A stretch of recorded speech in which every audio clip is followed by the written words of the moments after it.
Hi, good evening. My name is César Toledo. I'm a international taxation lawyer, and I'm the host of this program, which is International PodTax. Today we have a really nice program. We will talk about the index provided by Tax Foundation, and we have a really nice guest. The first guest is a U.S. economist, Mr. Daniel Bunn. Daniel is a vice president of a global project at the Tax Foundation. He works as a researcher in international tax issues with focus in tax policy. He was one of the specialists who works in this index, and we are really happy that you are here, Daniel. Happy to be here. Thank you, Cesar. Thank you. And we have also Mr. Eduardo Torretti. Mr. Torretti is a partner of Torretti & Co. And he's an international tax specialist. And he works in Santiago and provides legal services to domestic clients and also international clients. So very welcome, Mr. Eduardo. Thank you very much, Cesar, for the introduction, and many thanks to International PodTax for this invitation. I'm happy to be here. I'm happy that you are here, Eduardo, also. So, as a starting point, and we will talk about this International Tax Index. Mr. Daniel Bunn is going to talk about this, and he's going to show some slides. Mr. Daniel, right? Sure, absolutely. And thank you again. So the International Tax Competitiveness Index was originally launched back in 2014 as a way to study the different tax systems of developed countries. The index looks at OECD countries, of which Chile is a member, and Chile, of course, shows up in the index because of its membership. Tax Foundation is a think tank in Washington, D.C., and our goal is to educate policymakers, not only in the U.S., but around the world, about principled tax policy. And the index is one of our main tools for doing that, because not only are we able to compare different tax systems around the world, but we're able to use kind of our lens, what we think of as good tax policy, to show countries where they stand out relative to either the worst or the best, or if there is a particular part of their tax system that is particularly unique or hard to comply with. And the index builds on two key principles for tax policy. The first one is neutrality. We know that taxes distort economic decisions. They distort decisions on whether to invest, or sometimes on whether to save, or they can influence decisions on whether to buy one good or another. But our question is, how much does the tax system distort economic decisions? And we compare tax systems on relatively less distortionary tax systems versus those that have multiple layers of taxes and multiple compliance burdens that can really cause a country to be, first of all, low ranking in the index, but also potentially have slower economic growth or lock in different behavioral aspects. And then we also look at competitiveness. One of the things that the index is really valuable for is looking at countries in context of what other countries are doing and saying whether one country has high marginal rates or another has low marginal rates, and then also comparing different pieces of the tax system. The International Tax Competitiveness is a relatively broad index. We look at 5 different areas of tax policy. We look at corporate taxes, individual income taxes, consumption, property, international tax rules. And for each of these, we have multiple variables. We look not only at the corporate tax rate, but we look at the treatment of losses. We look at business investment treatment through depreciation schedules. We look at individual taxes. We look at how progressive or flat a tax system is. We look at compliance costs. We borrow a measure from a PwC study for compliance costs for business taxes. And the International Tax Competitiveness Index can be a relatively powerful tool when you think of the distance between the best and the worst countries in the OECD. And we look at these things through kind of a lens of how well does the tax system minimize economic distortions and also minimize the number of layers that a tax system has. Some countries have multiple layers of taxation, which can increase compliance costs and increase the distortions. So the best systems are those that have relatively low marginal rates, relatively straightforward design. It looks as if someone actually had a purpose in mind when they designed the tax system, and they generally have lower compliance costs. So the top 5 countries in the index are Estonia, Latvia, New Zealand, Switzerland, and Luxembourg. And I'll point out a few unique features of these countries. So Estonia and Latvia have what we like to refer to as a cash flow tax. So for businesses, if you're a business that earns profits, those profits are not taxed until they are shared with shareholders, until those profits are distributed. So if you hold your profits within your business, you're reinvesting those profits, those go untaxed. Only when the cash flows out of the business do those businesses get taxed. And they have relatively low corporate tax rates, as alongside broad VAT bases. And I think New Zealand is a good example here. New Zealand, from an economics perspective, has one of the best VAT bases in the world. A VAT system, or goods and services tax, or broad-based consumption tax, whatever you like to call it, is best when you have a very broad base. A lot of countries have value-added taxes with special exemptions or special lower rates, and these increase not only compliance challenges, but they can increase the influence of the tax system on consumer purchases. New Zealand has a very broad base and is able to collect a substantial amount of revenue through its goods and services tax because of that broad-based design. Switzerland and Luxembourg have other important features, but I think one of the key things with all 5 of these top 5 countries, and this is particularly interesting for Switzerland, is the low compliance burden. The time it takes for businesses, for individuals to comply with the tax code is very low. Now, I say the index is powerful when comparing the top 5 and bottom 5, and I'll show you why. So when you look at these different tax systems, these top 5, again, you can look at what has been decided, and you can say, okay, it looks like someone had an overarching purpose when designing this tax system for not only raising revenue, but also for making sure that businesses and individuals are able to comply and not distort economic decision making. At the other end of the scale, you have the opposite story.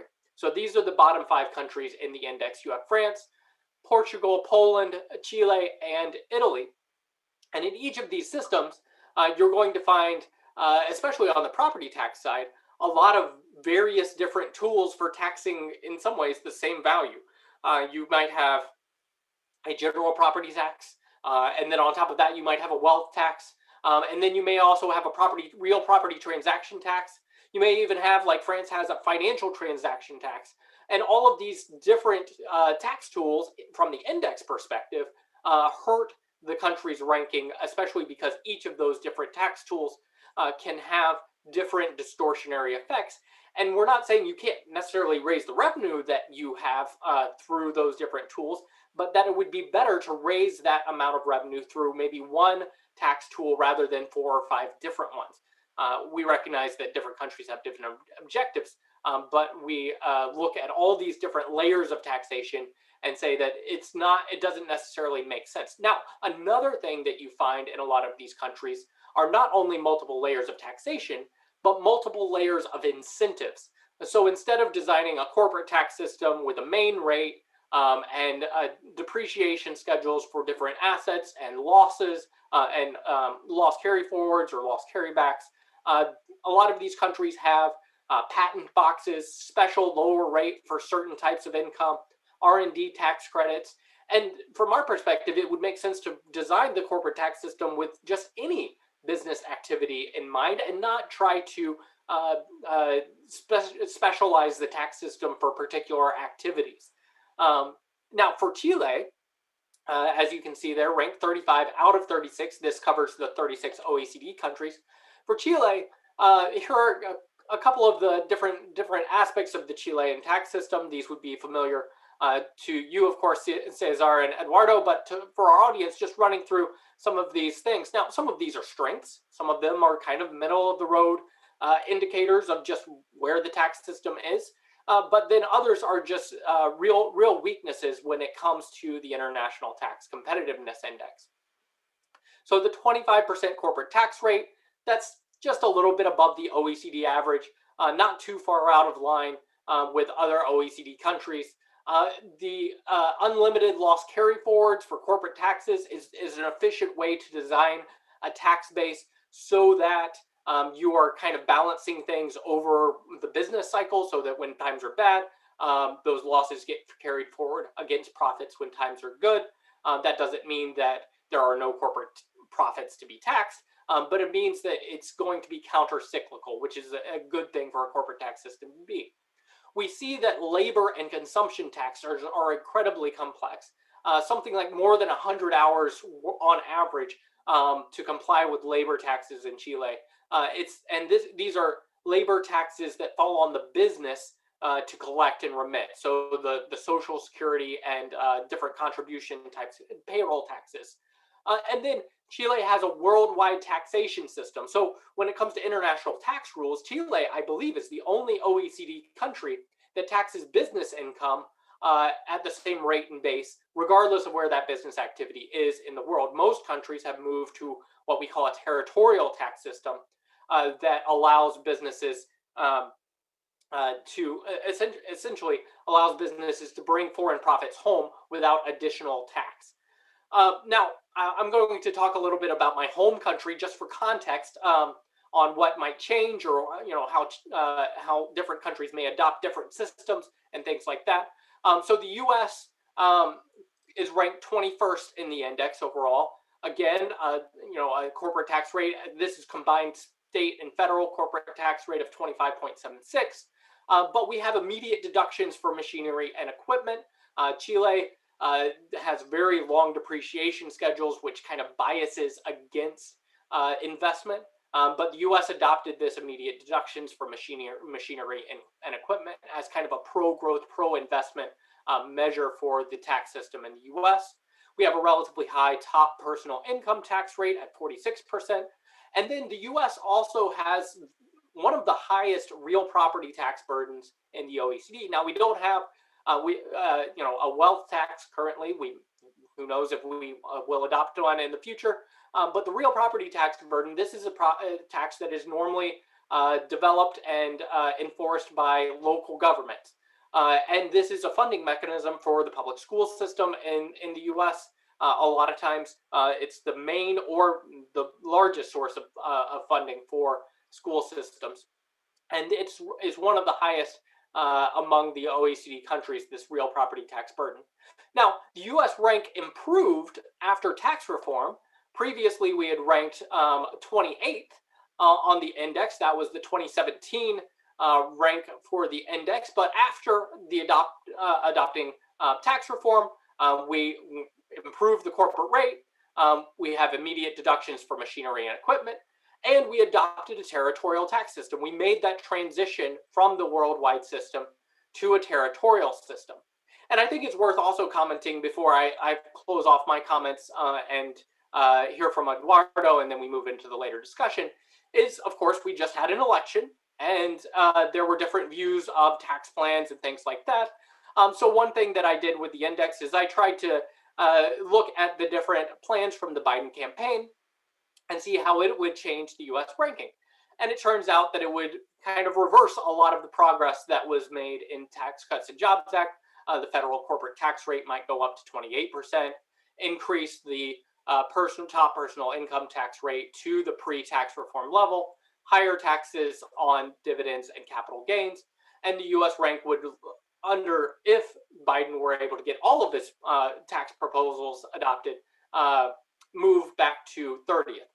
So I think it's important to think about how these different policy decisions could impact competitiveness, impact investment decisions, distortions, and economic growth. I'm going to stop sharing my slides, and then we can, move into hearing remarks from Eduardo, and then a discussion. Wonderful, Daniel. Thank you. Thank you very much, Daniel. I'm very clear. Just before moving to general comments and to speak broadly about the situation of Chile within this ranking, could you just explain us a little bit, how do you build this index in terms of, is it like a sort of point system, and how do you allocate points for the different criteria that are evaluated? Is it something very mathematical or? Sure.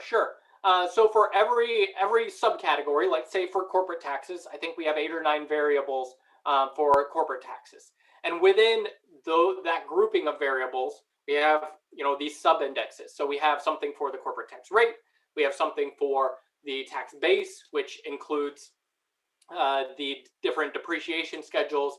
It includes the treatment of business losses, treatment of inventory, and then we also have incentives and complexity. And within each of those, we have essentially equal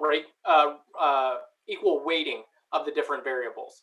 And then it gets aggregated up. And what we do, we don't, go out and say, oh, we know Estonia is going to be the first, and then just rank everybody off that. We put everybody kind of in a, even footing before the data gets put in, but then everything is ranked relative to the best of every category.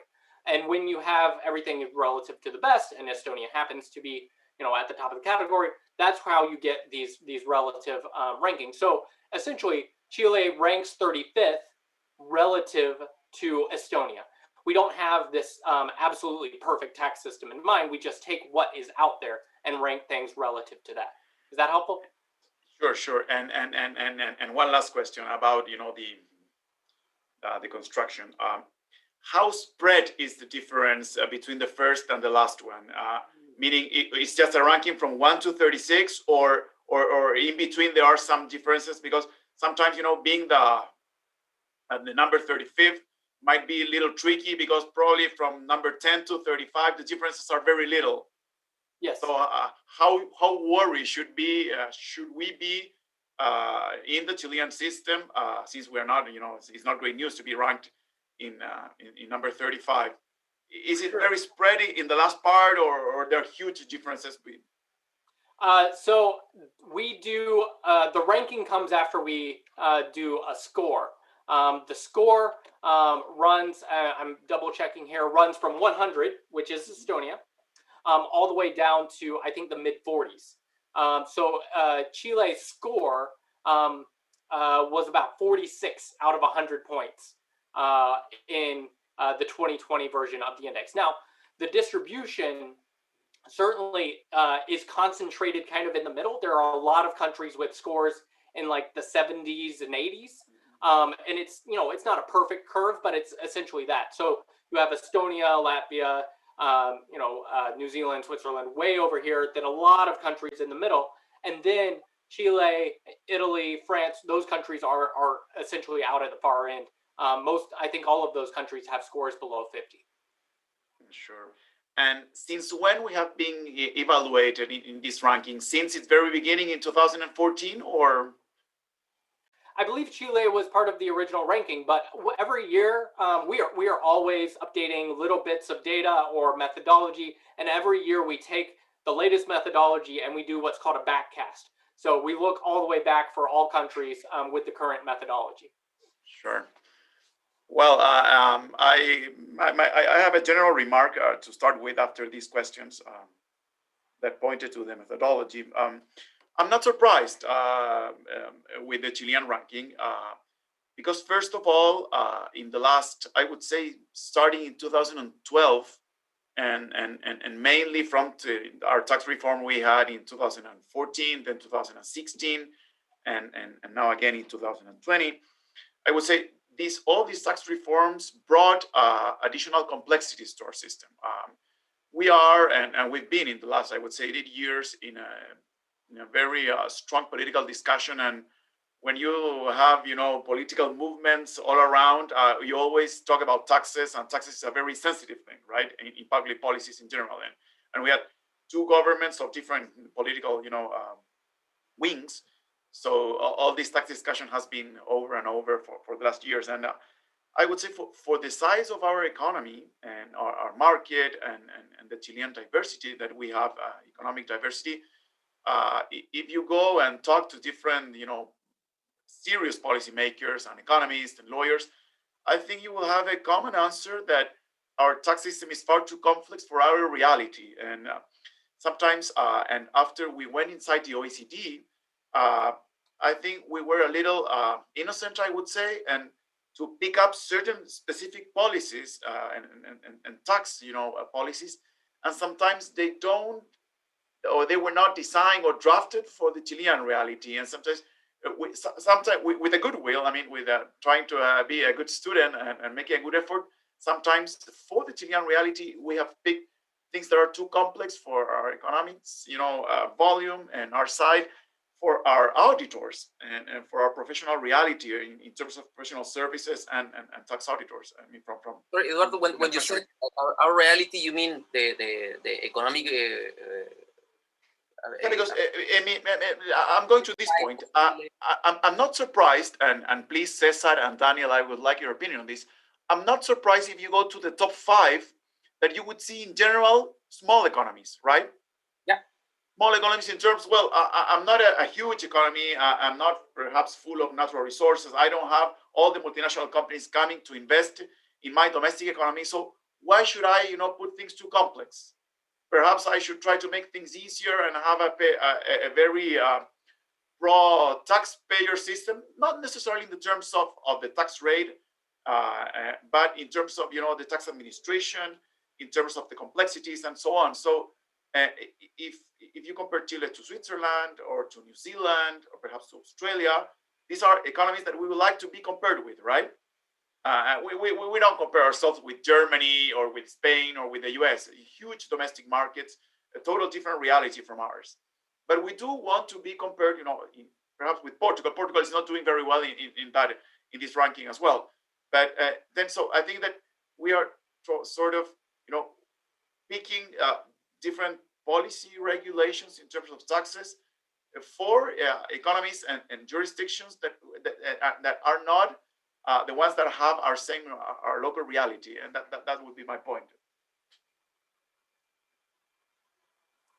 I don't know if you share my opinion. Share your thoughts, Daniel. I think you're absolutely right to note the size of the economies that are highest ranking in the index. I think as you get, honestly, I think the largest high-ranking country is Germany, and I believe it's ranked 15th in the index. So it's a lot of relatively smaller economies, smaller countries, and a lot of Eastern or Central European countries in particular that have had, and especially for Latvia and Estonia, they had a chance, about 30 years ago to start from scratch and to rebuild a tax system kind of with intentional design. But also, as you mentioned, New Zealand, Australia is ranked number 9th in the index. These are countries that have relatively, again, efficient and rational approaches to tax design and tax systems. And I think it's important to think and keep in mind, like Eduardo is saying, that the competitive advantage of large countries with large domestic markets is very different than a smaller economy that's trying to stand out from the crowd, especially in the context of competitive pressures in South America. I mean, Chile is the only real, other than Colombia that recently joined the OECD, but one of 2 OECD countries in South America. We'll see if Brazil joins in a few years or not. But I think it's important to see that and say maybe the tax system should be designed from a kind of customer service perspective, not just for foreign businesses. That's not the design. That's not the full purpose here. It's for domestic businesses, it's for domestic consumers, domestic individuals, for them to be able to succeed and compete, in addition to attracting foreign investment. Yes, and what I also read from your comments and looking at the ranking itself, it's not only a matter of tax burden, because New Zealand and Australia are not, we would say, low tax jurisdictions, not at all. Individuals are heavily, taxed in those jurisdictions. And in the Gini test, because equality is something that comes in always in tax discussions, there are countries that are pretty well located, better than our economy in the Gini ranking. So still, you can have an efficient tax system, a very competitive one, and still have a decent or a bigger tax burden than what we have in Chile. So what I would read of your comments and this ranking is that it's a matter of efficient policy making, and not only a matter of having high tax burdens or lower tax burdens. It's not only a political discussion. It's good quality policy making or bad quality policy making. Yes, I think that's absolutely right. We had, when we published the index this year, we had someone who tried to do that correlation between tax burden and your ranking on the International Tax Competitiveness Index, and there's no relationship. You can have Sweden, I believe, is ranked number 7, and it has one of the highest tax burdens in the OECD. France has, again, one of the highest tax burdens in the OECD, and it's ranked in the bottom 5. So yes, it is about policy design, intentional design for minimizing complexity, minimizing distortions, and paying attention to what the real levers of tax policy are for individual, I'd say, labor supply and business investment. Yes. About that, in going, sorry, Eduardo. No, please go ahead, Cesar. Well, going one of the main points, Daniel, that attract my attention is specifically this point about the worldwide income. I know that at least for us, as our tax system is pretty old, and the worldwide income is like a tradition here. But how? I mean, there is any? Do you can you explain to us what do you lose or what is your gain if you cut with the worldwide income and just start with the territorial system in a place like us? I mean, we are really connected with the international facts, and we really need, and especially in those times, right, to attract foreign direct investment. So I think it's, a lot of territorial systems have come about because countries are capital exporters. They want their companies, so for the U.S., wants U.S. companies to be able to operate in different markets around the world and compete with international other companies in other jurisdictions. The switch from worldwide to territorial can be really meaningful for a capital exporting country. It could also be significant for a capital importer, especially if that country has businesses that are looking to be, worldwide players. So in a way, a worldwide system might be putting Chilean businesses at a disadvantage in other marketplaces, to the extent that there are companies that may be wanting to invest in other parts of South America, or having activities on other continents. What the switch means, though, there's a trade-off. It's not just a simple change, but the switch from a worldwide system to a territorial system is one that comes about with the risk of profit shifting, essentially.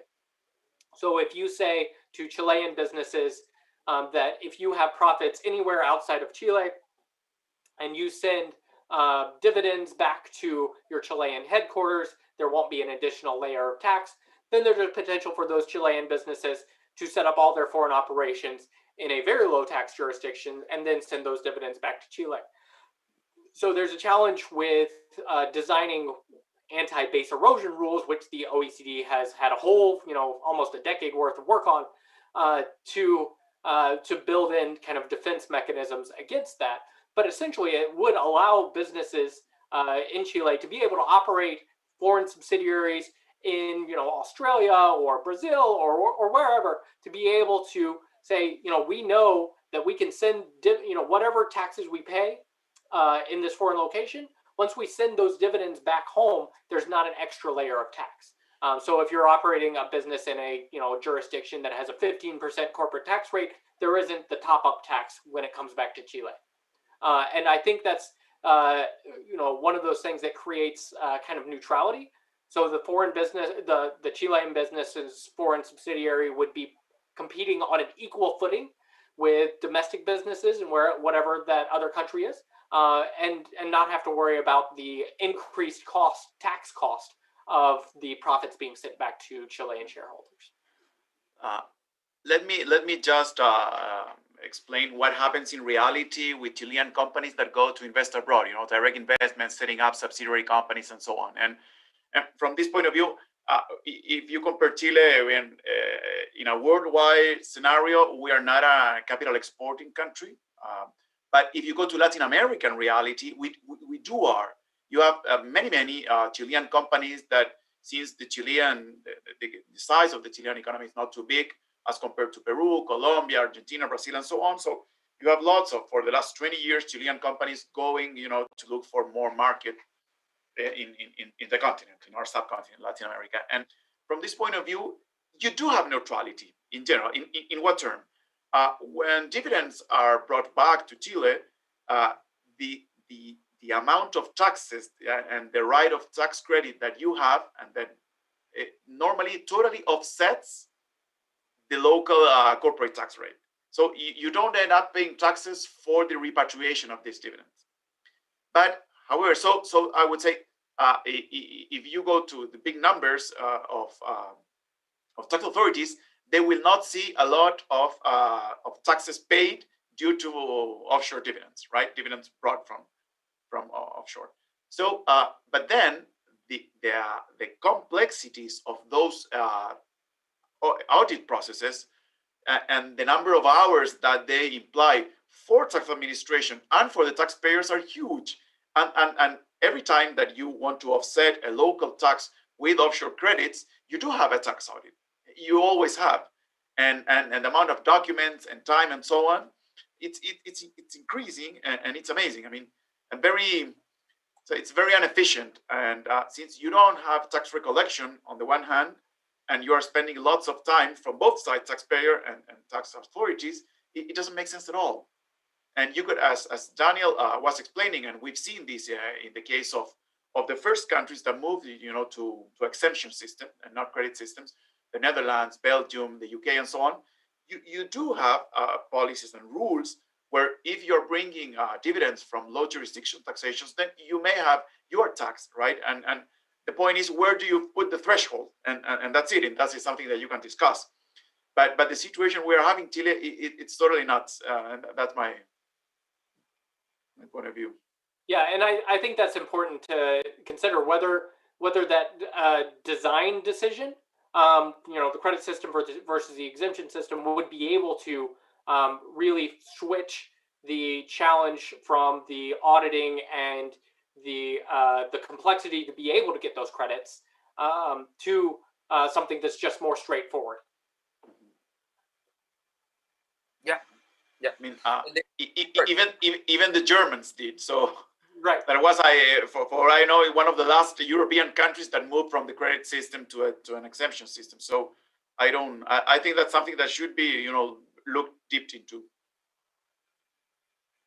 Well, another issue, Daniel, that maybe has an important impact on the ranking of Chile and I don't know the other country, but as the corporate income tax is credit for the personal tax here. At least I understand that most of the country are moving to the other way around, right? I think that I'm not so sure how much the impact will be on that change. I understand that you put it on your slide, right? On one of the slide you put difference. If you go back to I understand as a worldwide income, right? In the United States, if the Joe Biden provisions is legally bind, but how it will be an impact on the ranking if we move on that way. So I think it's worth kind of making sure I understand exactly what you're saying. So one of the things that I've heard that Chile has been exploring is providing individuals with a credit against corporate taxes on dividends or capital gains. Is that correct? Yeah. Mainly dividends, because Mainly dividends. individuals' capital gains do not have a credit along. It's that corporate taxes, whenever dividends are distributed, you have this corporate tax credit is a credit towards your progressive individual's taxation. Sure. So we call that an integrated corporate tax system. Sure, we are, personal, and one of the problems that I was explaining regarding these last tax reforms that we had a 100% totally integrated tax system up to 2016. And then we ended up with a sort of combination of two systems, a 100% integrated system and a partially integrated system. And whether you could use the 100% of the credit or just a 65% of this credit depended on the company that was distributing dividends and so on. But you couldn't control exactly whether you were investing in a company with one system or the other. So that was a disaster, a total disaster. And I just your face, Daniel.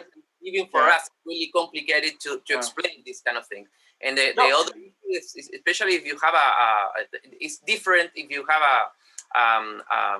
a double tax treaty with a country. You know, you have the 100% of the credit. But even though even for us, it's difficult to understand and difficult to explain those for people. So the issue is that it's not only a matter of complexity, but whenever you're evaluating a business, you cannot count that you would be in one system or in the other one. You see, so if you want to calculate the total tax burden, then you really don't know what it will end up. You see, right. And that's it's a pity that we ended up like that. We could have solved our tax collection problems and perhaps the inequality of our tax system in a different way. You could end up in the same, GDP points of tax collection as compared to the whole GDP, to Chilean GDP, and with a different solution. So the outcome was a disaster in the end. And so the current government came in with the idea of eliminating, this distortion. But in the end, politics came in and they had to negotiate something to get this reform approved. And we had some other social problems in between and so on. So the problem still exists. Yeah, I think with respect to that's really helpful background. But with respect to what Cesar was talking about, President-elect Biden's tax plan, we don't have an integrated system in the U.S. There have been a lot of proposals for an integrated system, but if capital gains and dividends rates were to go up like the Biden plan proposes, there's no offsetting credit for corporate taxes already paid on dividends. I think an integrated tax system is a good policy measure. You see that in the Australian franking credit. You see it in the way that a couple other systems are designed. It's similar to what the Estonian system has, but they're fully integrated on the individual side. Essentially, no business level tax until those dividends or shareholder payments are paid out. But essentially, it gives more clarity to the net tax on business profit, business income, so that you're not just layering taxes on top of each other, but there's a credit for existing taxes paid, and you can adjust the rate for whatever like you were talking about, Eduardo, other concerns that you might have, whether it's inequality or the misalignment between treatment of capital gains and personal income, or treatment of dividends and personal income, but allowing for that credit for taxes already paid at the business level makes a lot of sense. As far as I understand, Daniel, of the index, at the end the corporate income tax is they don't have a big wave on the ranking, right? I mean, there is no connection of the position that you have in the ranking between the corporate income tax. which is different from the personal income tax, right?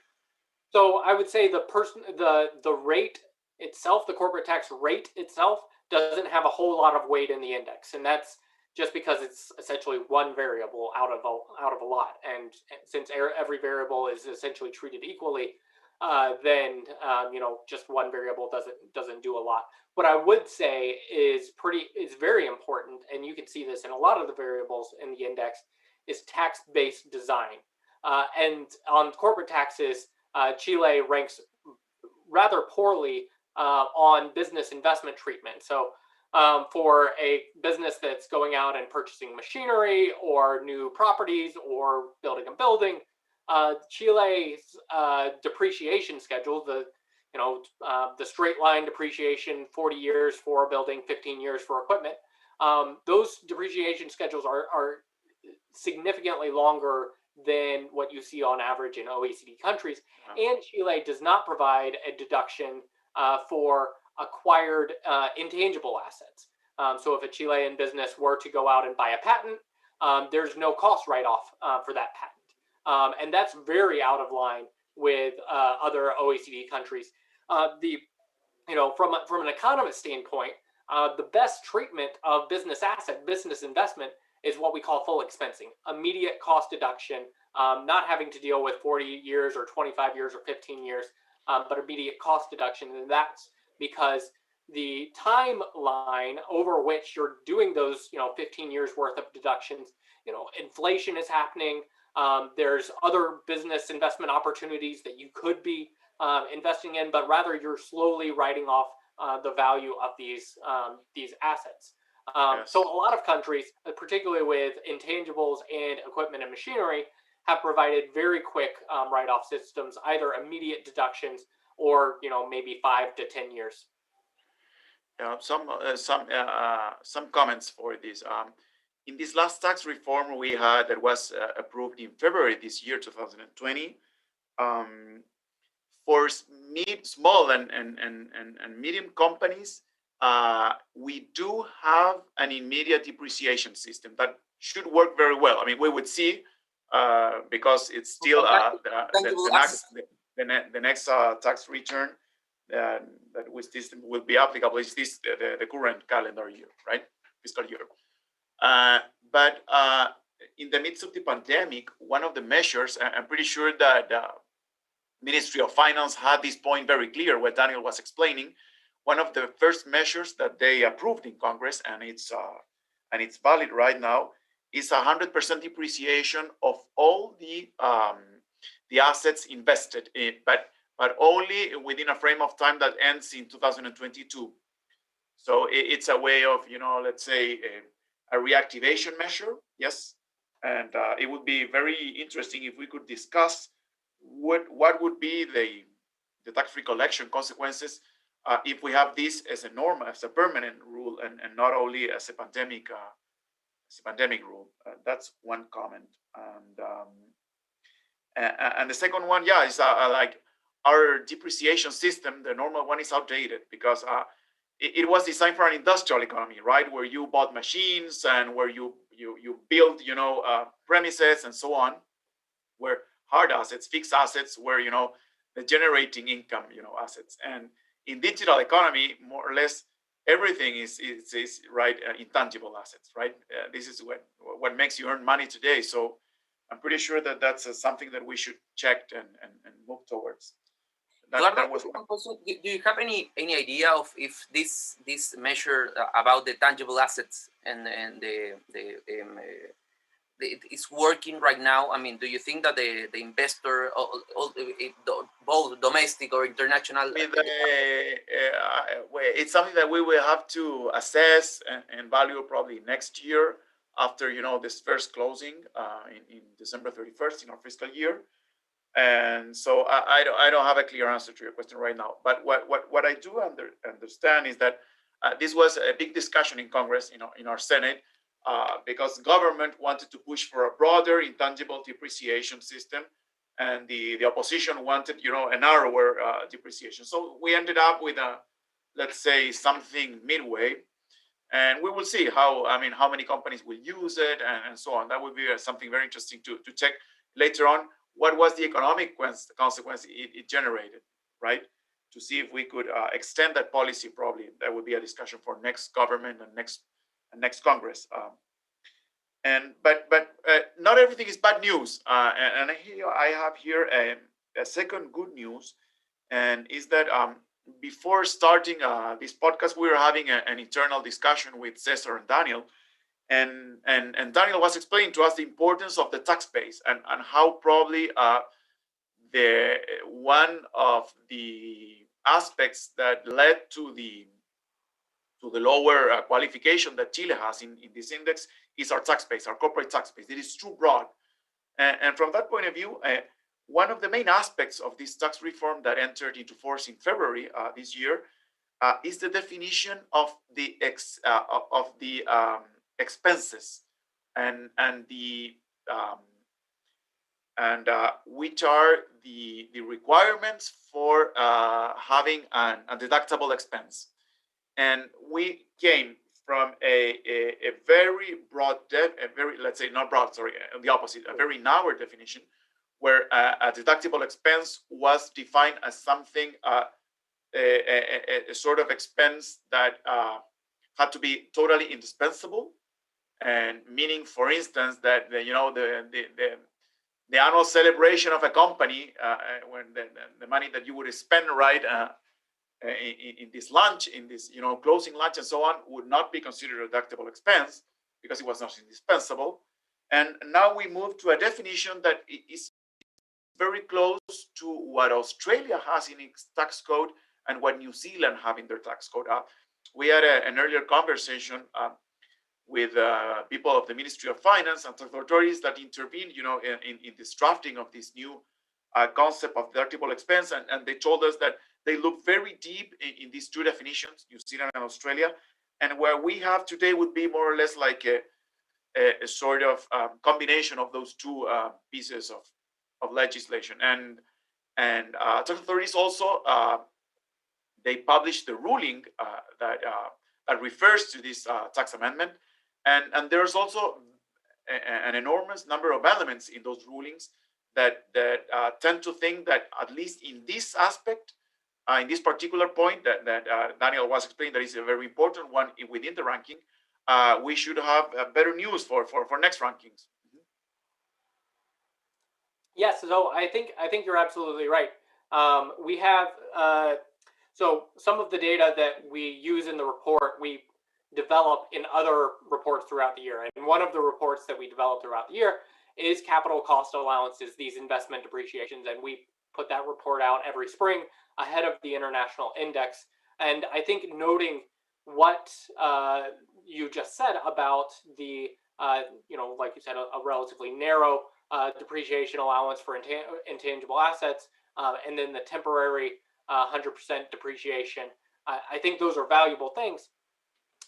But to your earlier point about the kind of switches between tax rules and former governments going one direction and recent governments going a different direction, temporary tax policy is almost never a good idea.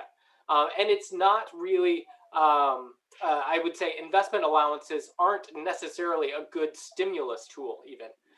So certainly you can have some businesses that will make investments because this temporary depreciation allowance is there. But a lot of times it's, businesses shifting plans that may have happened in 2022 to 2021 or from 2021 to 2020.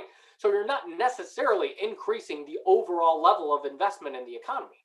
Now, certainly what we think about in economic terms is the cost of capital. If you are permanently lowering the cost of capital, the cost of investing through an immediate depreciation system, or even just a shorter depreciation schedule, then that is something that can influence long-term investment trajectory. Sure, it may be a government priority to have investment that would have happened in 2021 to happen in 2020, but I think it's worth thinking about in kind of the longer-term trajectory of these things. This was a pretty heavy critique that Tax Foundation gave to the U.S. government with the current depreciation regime in the U.S., which starts to phase out in just a couple of years and then will expire. And the critique was that it's much more valuable to have a permanent policy and maybe even a slightly higher corporate rate to be able to have the ability for businesses that, businesses plan, 10, 15 years out for some large projects, of course, for them to be able to have tax certainty over that window when they're making those investment plans. And especially for, we certainly, talked a little bit on the intangibles about the new economy, but one of the things that comes along with the new economy is some very capital intensive businesses. So if you think about telecommunications companies, these are some of the companies that have the highest, some of the highest capital expenditures in the U.S. And even globally. Building new cell towers, building out new, Wi-Fi networks and things like that. It's really important to be able to have treatment of that business investment cost in a way that really helps them to do that without really high cost of capital. I've even seen systems like, I'm thinking in Belgium, I'm thinking in Brazil, that is it's not a good example in general in terms of neutrality and correctiveness and an easy way of doing businesses in general. But in both jurisdictions, you do have an expense within the company of the capital that the shareholders have poured in. So capital contributions, a year fixed depreciation is an expense. It's an ordinary expense, and you can deduct it every year. And that is something very interesting. I've seen it, and it works in reality. Yeah, I think features like that, and what has happened in a couple of countries, and this may be similar to what you're talking about, is an allowance for corporate equity or a notional interest deduction. Yeah. Mm-hmm. Yeah. So from an economic point of view, it's the same thing. But yeah, in Brazil, for instance, it's an interest payment, let's say. Mm-hmm. But yeah, you can deduct it within the company, right? Yeah, and the value of that is to minimize the bias in corporate tax systems towards debt financing. Debt interest is a deductible expense, whereas for capital or for capital finance that's equity financed activities, there's not a connected expense. You have to deal with depreciation schedules and things like that. There's not a deduction for the cost of raising that equity. And that's where the notional interest deduction or the allowance for corporate equity comes in. Because a lot of times, in countries all around the world, you'll see, especially larger companies, gearing their capital structure towards debt. Now, sure, it happens in Chile with multinational companies. Normally, they would try to pour in as much as debt as possible in their Chilean structures. Yes, exactly, and that creates an issue with both, a problem with debt overload and the different, financial crises we've seen throughout history and things like that. But also, it can create a challenge with, base erosion and profit shifting. You can see, debt being loaded up in high tax jurisdictions. Tax treaty shopping, tax treaty abuses, and so on. And normally are things that, even though you may have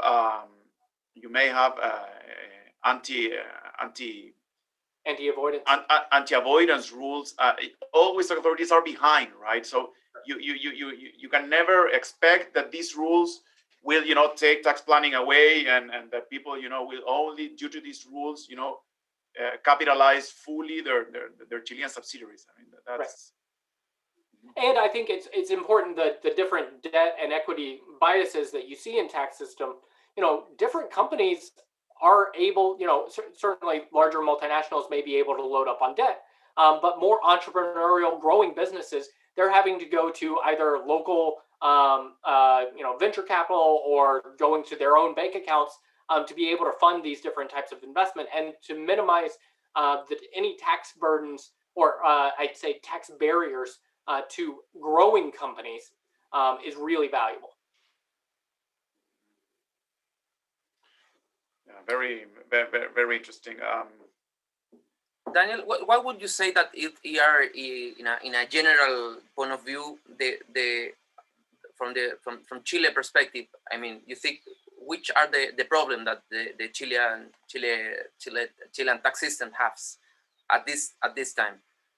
So I would go back to the thing that we were just talking about on depreciation allowances, and maybe trying to take some of these temporary measures that have been taken and make them, more permanent, or having a, compromise between the old and the new system that is a permanent policy, lowers the cost of investment for the long term.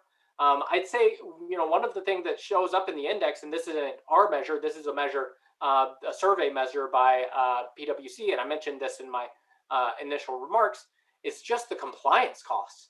It seems like there is just a very high amount of time and just general cost invested in complying with the Chilean rules. A lot of countries have been able to digitalize their tax systems to lower compliance costs and things like that. I don't know if that's something that makes sense for Chile, or if that's an effort that's already in process. But it seems like the compliance burden is just as significant as the overall tax policy design, as far as a challenge for today. I would say that today probably perhaps is twice as much as it used to be 10 years ago, and this is a result of the new complexities our system has nowadays. It's something that our policymakers have not taken too seriously, I would say. And as a matter of fact, Daniel, I let you know that in Chile there is a competitiveness between economists and lawyers, because our Minister of Finance have some meeting right now with economists, just to talk about how the next rules and which is the path to Chile. I mean, to improve as a really a full new tax system, and only economists are invited to that party. What do you think about it, Daniel? I'd say it could be it could go two ways. One, economists love efficiency. They love a policy that is able to get the result that's intended. And do it in as few steps as possible. So if the goal is to simply raise funds for the budget, then you're going to get, you're going to be able to design a tax system that does that. And economists will point to, the different levers that you have. One of the things that will be competing with that, however, and this is common among economists as well, is that you want not just efficiency, but equity. Being able to talk about like what was mentioned earlier with the Gini index, or thinking about lower income families, or higher taxes on higher earners, and those trade-offs are really significant. But I think it's valuable to look at, again, this is where the international index can be kind of a good tool for policymakers, be able to think about, okay, what country has a tax and spending or welfare kind of system that you would like to emulate? What level of tax revenue do they need? How have they designed their welfare system? And be able to say, okay, well, it looks like we can design a relatively efficient tax code and to be able to do this equity policy as well. To be able to match those two kind of in a reasonable way. I think it's much more important to get the efficiency right on the tax system and be able to build in some of that, redistribution or other elements on the spending side, because the tax system is good at raising money. It's not as good at redistributing incomes. That's what spending programs are much better at. Right, Eduardo.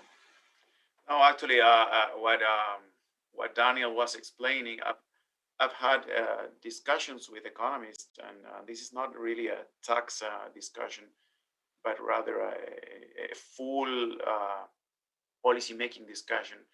Even though we have a tax collection in Chile, it's a decent one. It's not a low jurisdiction one. After the spending, the Gini index moves very, very little as compared to some other countries. And the discussion I had was Holland, comparing Chile to Holland. And after the expenditure, their Gini ranking moved quite a lot, almost like one foot point or comma one, right? And that brings us to a totally different discussion. But how are we spending the money, right? And how is social spending being done by our bureaucratic system? And we have a big issue that needs a deep revision as well. Wonderful. I don't know if there are any topic that is we will keep it on the next program. Daniel and Eduardo, I think that this is a really interesting point, and I'm happy that we can discuss about it.